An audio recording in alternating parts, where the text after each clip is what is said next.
नमस्कार मुलींनो, वंदना माळवदे किचनमध्ये तुमचं स्वागत आहे. ही ना आगळी वेगळी भाजी, हिवाळ्यात येणारी भाजी, डिंगरी भाजी म्हणता याला, डिंगऱ्या. बाजारात त्याचं डिंगऱ्याच म्हणता. ह्या आहे ना अशा छान दिसते हिरव्या आणि भाजी पण चांगली राहते. ह्या दिवसातच मिळतात हिवाळ्यात आणि त्या खायच्या राहतात. अशा कापताना त्याची थोडी काळजी घ्यायची. असे डोकं कापून घ्यायचे. हे डोकं कापले का फक्त इथपर्यंतच कापायचे तिला.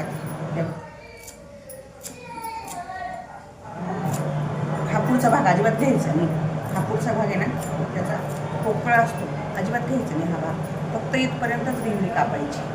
जोपर्यंत ह्या गाठी गाठी दिसताना तेवढीच कापायची.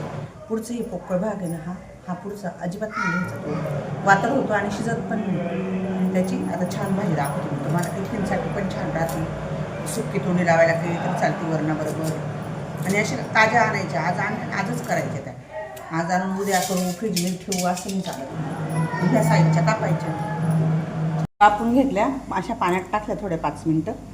आणि आता फोडणी देऊ आपण. फोडणीसाठी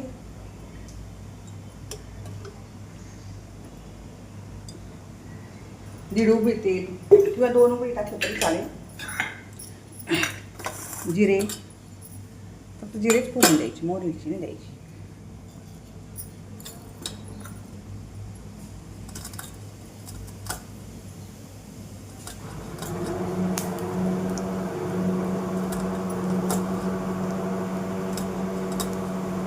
कट केलेला लसूण,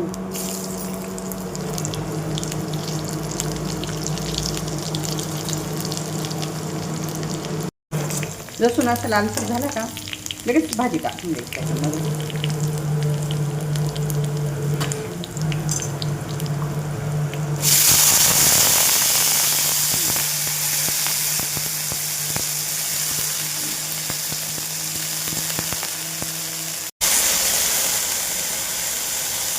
लगेच चवीनुसार लाल तिखट, साधी करायची लाल तिखट आणि हळद.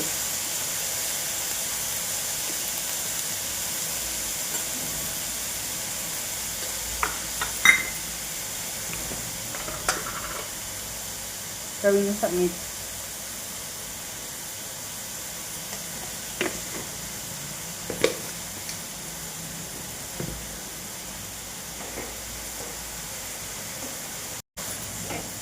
चांगली परतून घ्यायची.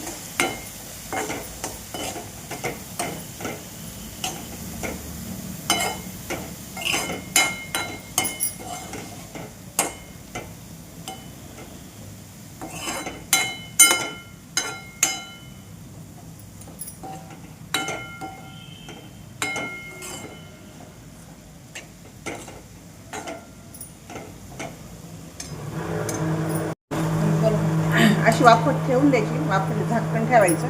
त्याच्यावर थोडं पाणी टाकायचं.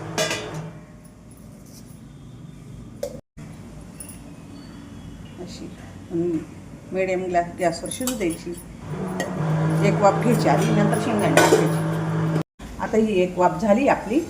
थोडंच पाणी टाकलं तर शिजायला ते गरमच टाकायचं वरचं. आता ही शेंगदाणे टाकून घेऊ. जाडसर दळलेली शेंगदाणे टाकायची. अशीच राहू द्यायची. लगेच वाफ घ्यायची द्यायची परत. घाल भाजी हल्ली सकाळी घाल पाहिजे पटकन परत ठेवून द्यायचं ताट.